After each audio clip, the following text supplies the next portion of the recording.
நீங்க ஒரே ஒரு வாட்டி இந்த மாதிரி வேர்க்கடலை சட்னிய ட்ரை பண்ணி பாருங்க. நீங்க 5 இட்லி இல்லைங்க, 8 இட்லி கூட சாப்பிடுவீங்க.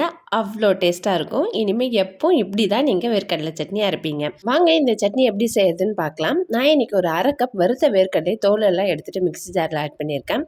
இது கூடவே ஒரு 1/4 கப் உடைச்ச கடலை, அதாவது பொட்டுக்கடலை ஆட் பண்ணியிருக்கேன். இது கூடவே ஒரு 4 பல்லு பூண்டும், காரத்துக்காக ஒரு 4 வரமிளகாயும் சேர்த்துருக்கேங்க.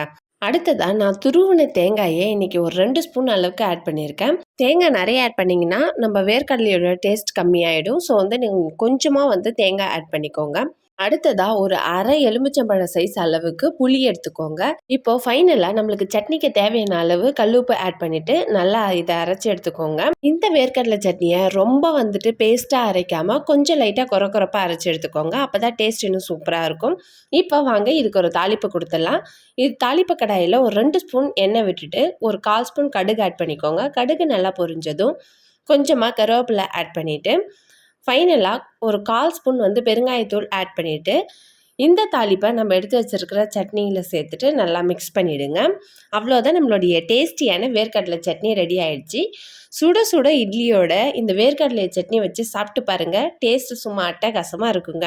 நீங்களும் இந்த வேர்க்கடலை சட்னியை ட்ரை பண்ணி பார்த்துட்டு எப்படி இருந்துச்சுன்ற கமெண்ட் செக்ஷனில் சொல்லுங்கள். நீங்கள் இன்னும் நம்ம சேனலை சப்ஸ்கிரைப் பண்ணலையா? அப்போ உடனே நம்ம சேனலை சப்ஸ்கிரைப் பண்ணிவிட்டு இந்த வீடியோ உங்களுக்கு பிடிச்சிருந்துச்சுன்னா மறக்காமல் ஒரு லைக் போட்டு உங்கள் ஃப்ரெண்ட்ஸ் அண்ட் ஃபேமிலிக்கு ஷேர் பண்ணிவிடுங்க.